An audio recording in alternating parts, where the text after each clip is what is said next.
Começando a aula, né? Hoje é o última sessão deste capítulo, né? A gente encerra então este conteúdo, né? A segunda parte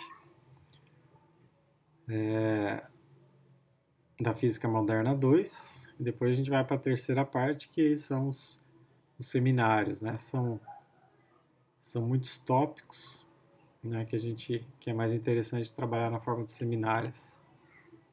Bom, revisando, né? A aula passada, as aulas passadas, né? A aula passada, basicamente, né, a ideia era encontrar uma, uma expressão para a energia de interação em spin-órbita, né? E só que alterando o ponto de vista do observador, vamos pensar assim. Então, em vez, né, de eu ter um elétron orbitando, né, em torno do núcleo, eu posso imaginar que do ponto de vista do elétron, quem está orbitando em torno dele é o núcleo. Bom, isso é fácil, muito fácil de entender se a gente pensar assim. Quando a gente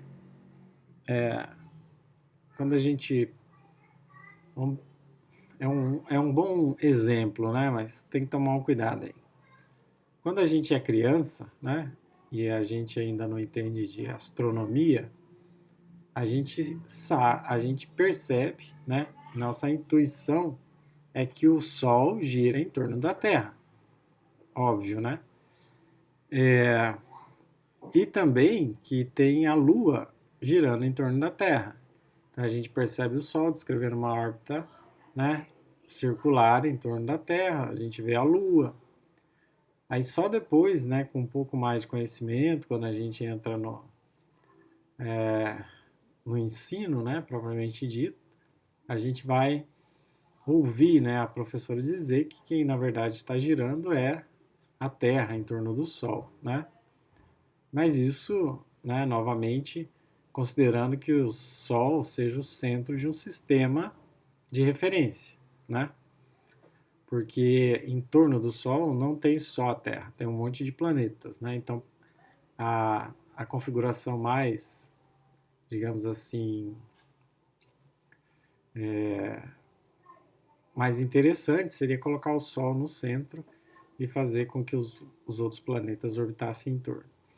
Então, imaginar, né, que o elétron vê o núcleo girando em torno dele não é uma imaginação ruim. Na verdade, a gente só está alterando o ponto de vista matemático da coisa, né?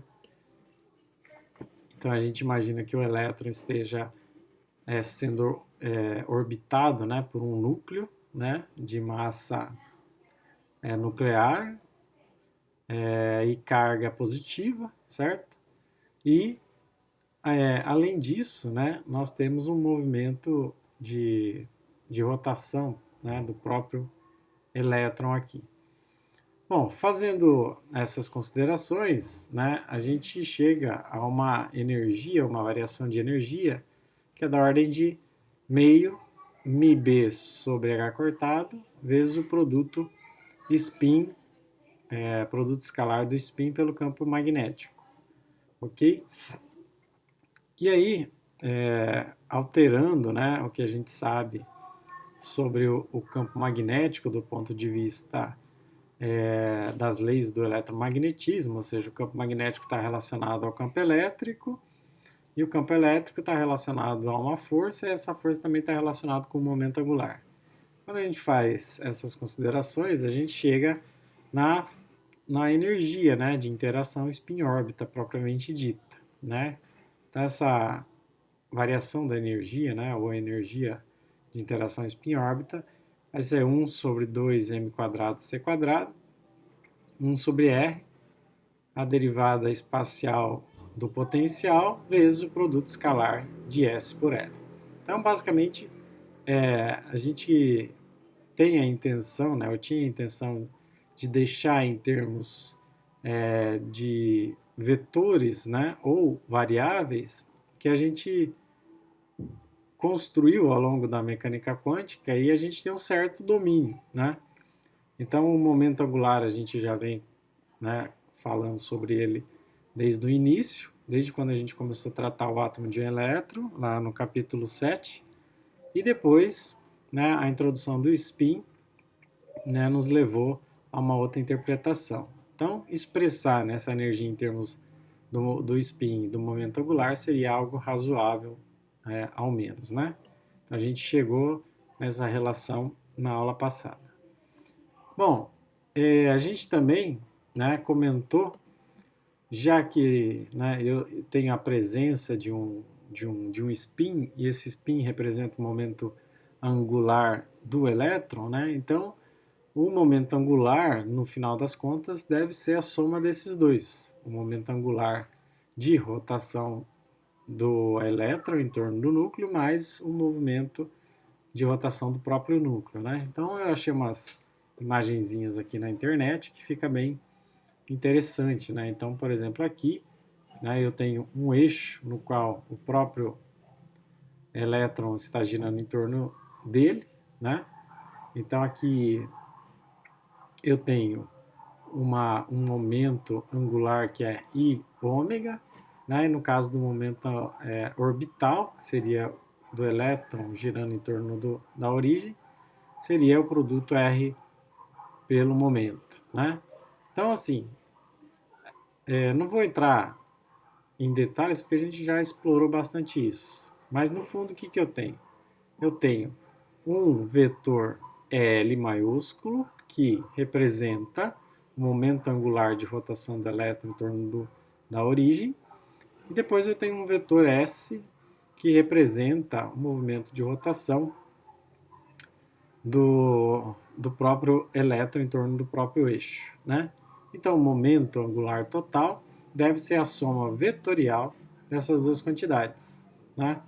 Lembrando, né, que estes vetores, eles levam em consideração o movimento de precessão, né?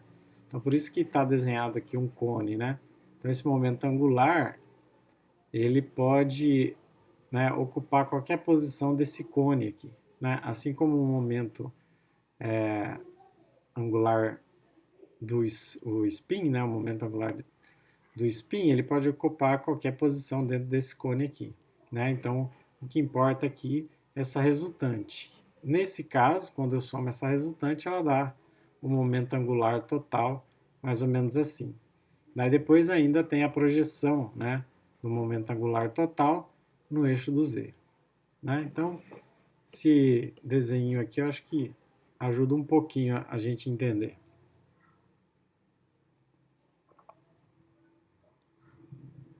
Patrulha canina. Patrulha canina. Eu manjo dos desenhos infantil aqui. Ok.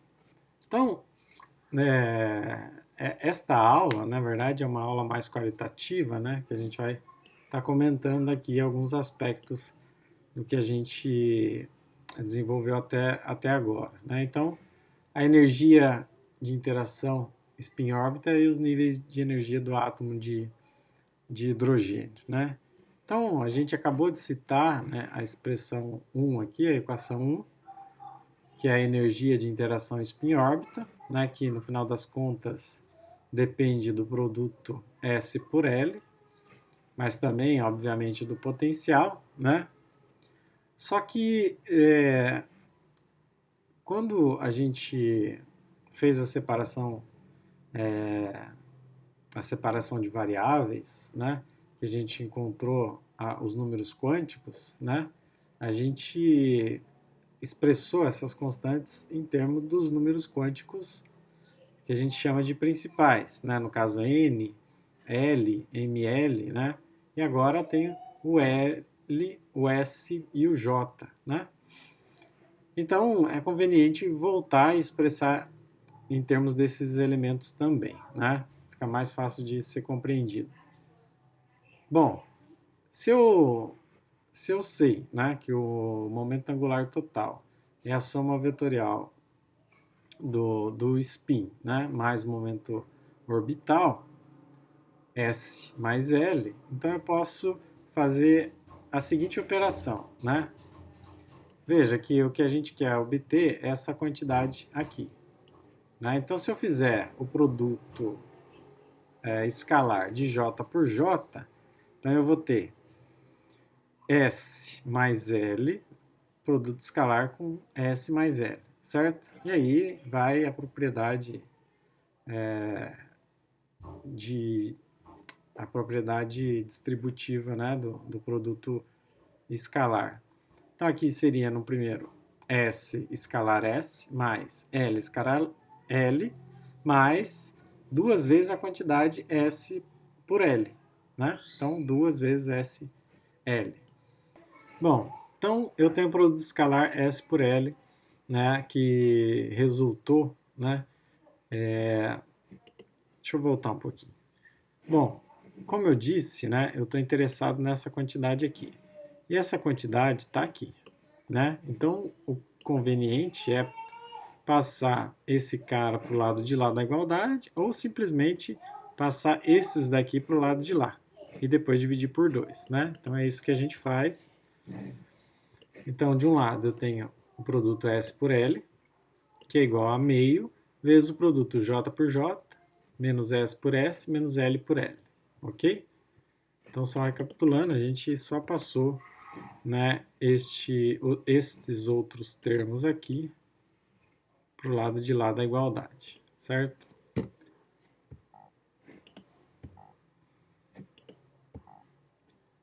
Oh, Jesus, ok.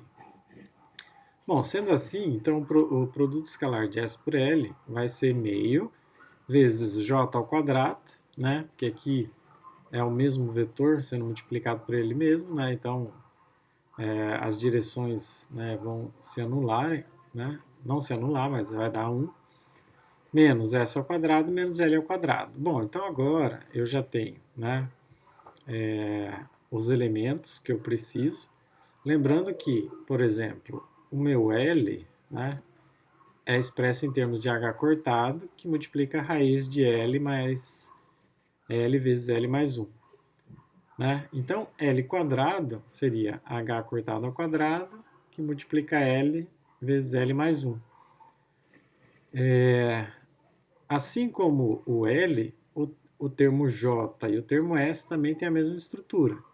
Então, a equação 2, né, ou seja, o produto S por L, vai ficar H cortado ao quadrado dividido por 2, né, já simplificando o H cortado, que está na frente de todas as expressões. Então vai ficar J, que multiplica J mais 1, menos S, que multiplica S mais 1, menos L, que multiplica L mais 1, certo? Então agora eu tenho o produto escalar expresso em termos dos meus números quânticos, certo? Aí eu volto essa informação na energia de interação spin-órbita, e aí eu vou ter h cortado ao quadrado dividido por 2 m quadrado c quadrado 1 sobre r, a derivada espacial do potencial, vezes toda essa quantidade que eu acabei, né, de comentar anteriormente. Então agora eu tenho condições de calcular, né, numericamente o valor dessa energia, né? Mas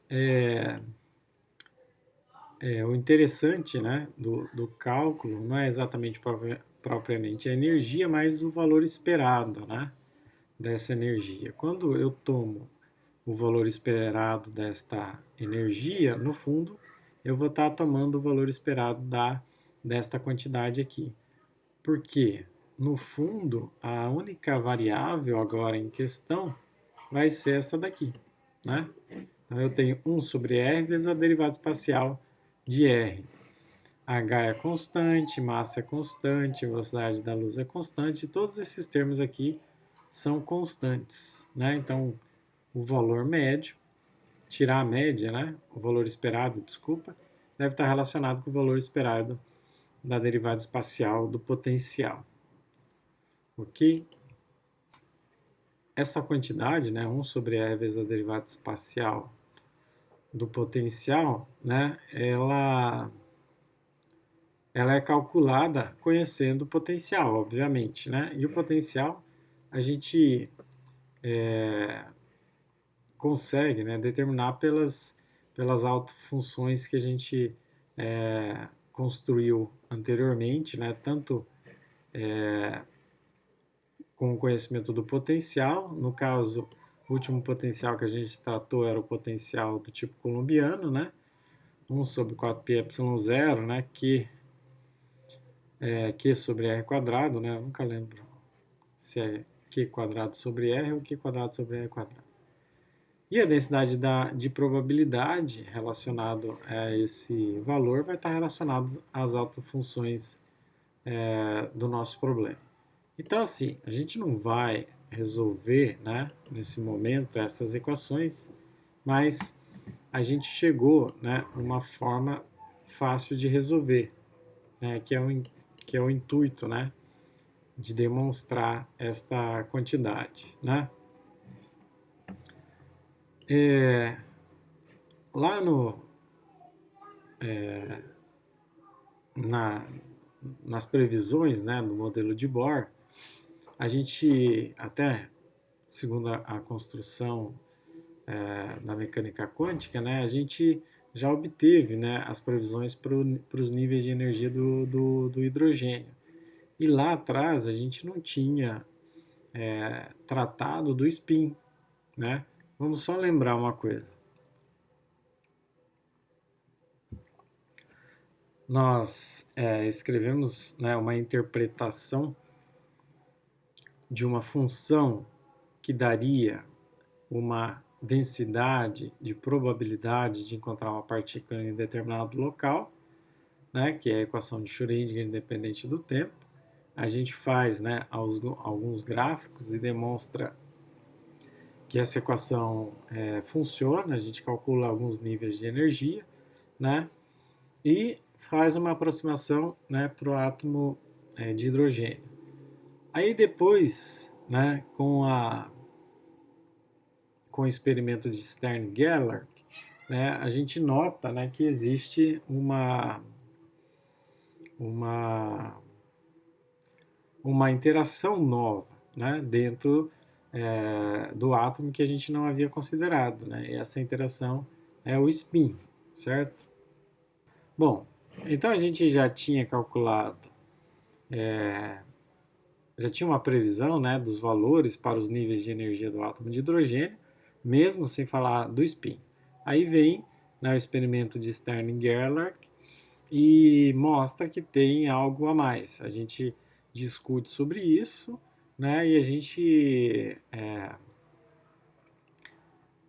explica, né, a gente não, né, eles, né, explicam com a introdução de um momento angular próprio de rotação da partícula, né, no caso o elétron, que é o spin.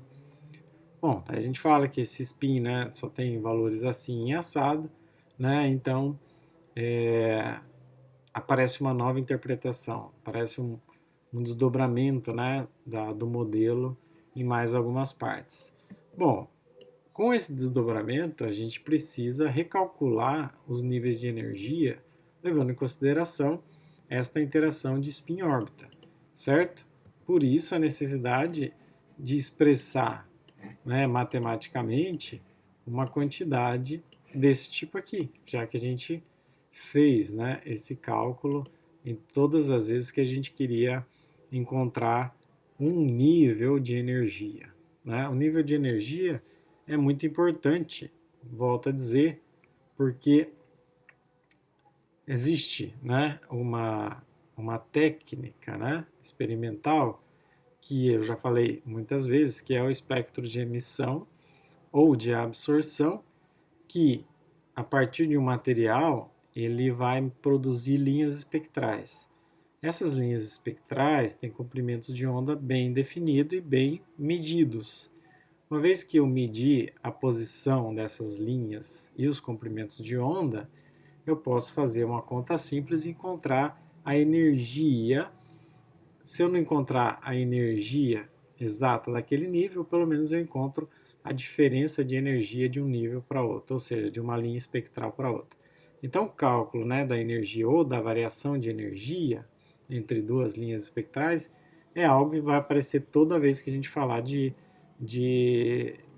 é, de átomo, né, de molécula, porque experimentalmente é isso que a gente mede, né? Então a gente ou interpreta em termos do comprimento de onda ou em termos da energia, que no fundo é a diferença entre esses comprimentos de onda. Porém, observando a estrutura, as linhas espectrais, quando o experimento ficou um pouco melhor, notou-se que dentro de uma mesma linha havia outras linhas, né? E essas outras linhas tinham que ser explicadas de alguma forma, né? Bom, a gente viu que mudanças, né, em níveis, né, dentro desses níveis, né, com esta construção de modelo, era da ordem de 10 a menos 3, né? Ou seja, tem a diferença de energia entre os níveis de energia, depois tem a diferença de energia entre os subníveis, né? Que é da ordem de 10 a menos 3, né? No caso, para L maior do que zero.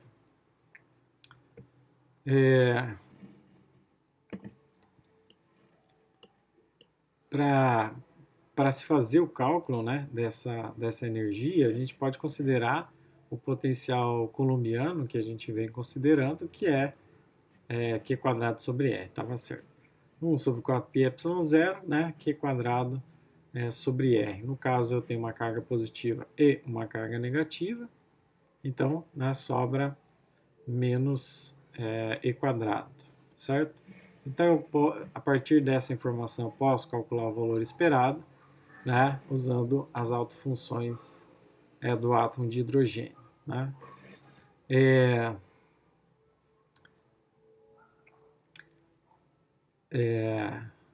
A partir até aqui, vamos pensar assim, né? Até aqui eu tenho uma construção que a gente fez com bastante detalhe, né? Com bastante rigor, né? Considerando o movimento de rotação, o momento angular, momento magnético, momento orbital, né? Depois o momento angular do spin e assim por diante, né?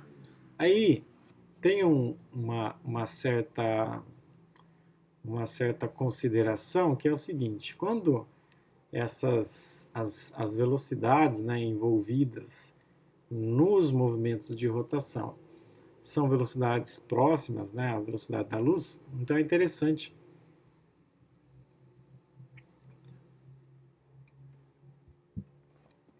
introduzir correções relativísticas, né? Então, quem faz isso, né, é Dirac, né? Então, no fundo, a expressão que ele obtém é muito parecida, né, para os níveis de energia, só que com uma pitada, né, digamos assim, com a correção relativística.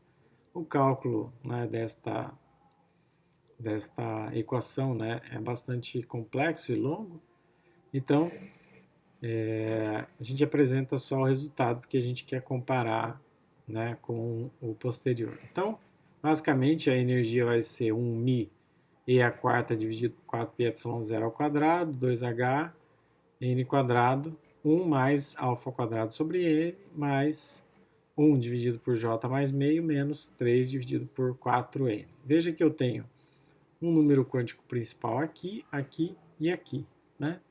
E eu tenho um alfa, né? E esse alfa aqui é chamado da constante de estrutura fina.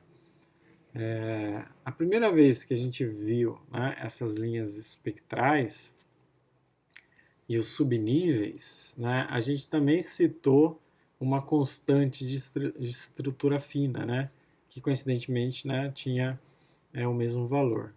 Então, com a introdução da correção relativística, né, na expressão da energia, a gente obtém também um resultado parecido com o que foi obtido por Sommerfeld lá atrás, certo? Então, os efeitos relativísticos, né, produzem um deslocamento da energia que é comparado com os efeitos do spin-órbita, né? Como eu disse, né, esse tratamento dado por Dirac, né, dos efeitos relativísticos, ele não é tão simples, né? Então a gente acaba omitindo, né? O mais interessante aqui é comparar. Essa frase aqui está um pouco errada, tá? Mas eu vou corrigir depois. Basicamente,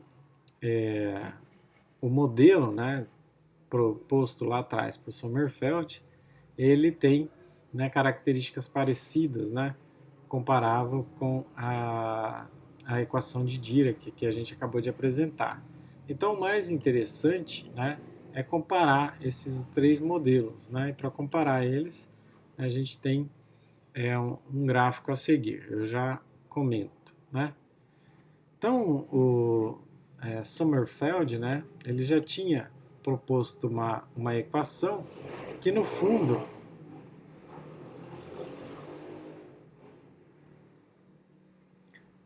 ela é idêntica, né, muito parecida, né, ou praticamente idêntica à equação de Dirac, né. Lembrando que Dirac, né, e Sommerfeld, eles constroem, né, as suas equações para energia e subníveis de energia bem diferentes. Por exemplo, Sommerfeld não tinha, né, a, a construção do momento angular, nem as características de spin, né? Bom, deixa eu voltar aqui. Ok. Sendo parecido, né, essas equações, isso nos leva a crer que o resultado, né, construído por Schrödinger, e a mecânica quântica que a gente está comentando aqui, elas são muito válidas, né? O único modelo, né, que foi um dos principais, né, o precursor, digamos assim, foi o modelo de Bohr, que aí difere um pouco desta quantidade, porque o modelo de Bohr ele leva em consideração somente, né, os níveis de energia, né, e não os subníveis, né. Além das motos, tem o caminhão do lixo também, né? Mas vamos lá, força. Então a gente vai, né, dar uma olhada numa comparação entre esses modelos, né? Então, no primeiro momento, Bohr propõe um modelo e ele acha, né, os níveis de energia corretamente, né? Só que o modelo se restringe aí a relacionar os níveis de energia. Já o modelo, né, de Sommerfeld, ele consegue determinar os níveis de energia, né? No caso, né, o primeiro nível só tem um subnível, né, o próprio nível. No nível 2 eu vou ter dois, né, subníveis, no nível 3, 3 e assim por diante. E depois Dirac também encontra os mesmos valores, né, de energia para os mesmos respectivos modelos, né, no caso comparando a principal comparação aqui com o modelo de Sommerfeld. Então o valor das energias coincide, só a construção, né, do modelo que difere, né? Então no caso aqui eu tenho um número quântico que está relacionado ao momento angular total, então isso leva em consideração o momento angular orbital e o momento angular do spin, certo? No caso aqui, eu só tinha, né, um número quântico relacionado ao ângulo, né, ao número quântico θ, né, digamos assim. Bom, então, basicamente, esses modelos, do ponto de vista de produzir um resultado para os níveis de energia, eles são semelhantes. A diferença está que dentro, né, do modelo de Dirac tem uma correção relativística e né, a característica do spin, né, já que é escrito em termos do número quântico J, que é o momento angular total. Bom, eu acabei, né, de dizer que Sommerfeld e Dirac prevê os mesmos níveis de energia, o que Bohr não prevê, né, e Dirac, né, prevê a existência de uma degenerescência, né, para a maioria dos níveis N, J e L, né.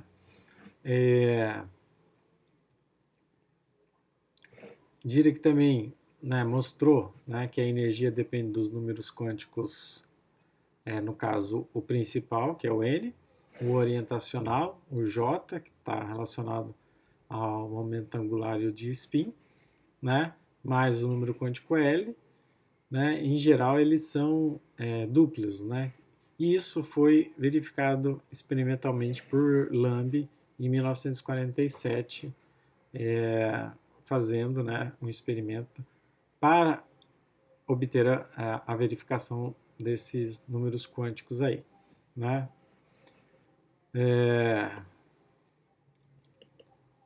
Ok. A diferença, né, é que a teoria explicada do ponto de vista de Schrödinger/Dirac, né, vamos considerar que eu tenho, né, toda uma interpretação de Schrödinger, e depois eu tenho a construção do átomo de um elétron, e aí uma interpretação para o nível de energia proposta por Dirac. Então, se a teoria, digamos assim, encerrasse aqui, seria correto chamá-la, né, de uma teoria Schrödinger-Dirac, ok? Então, ela é muito mais detalhada, muito mais construída matematicamente, com princípios um pouco mais fundamentados do que Sommerfeld e Bohr, ok? A aula de hoje basicamente é uma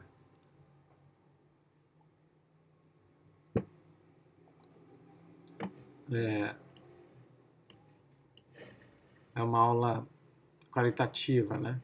Então, quando, né, Lamb executa, né, o seu experimento, ele encontra, né, por exemplo, uma diferença de energia entre o nível N igual a 1 e N igual a 2 de 10,2 elétron-volts.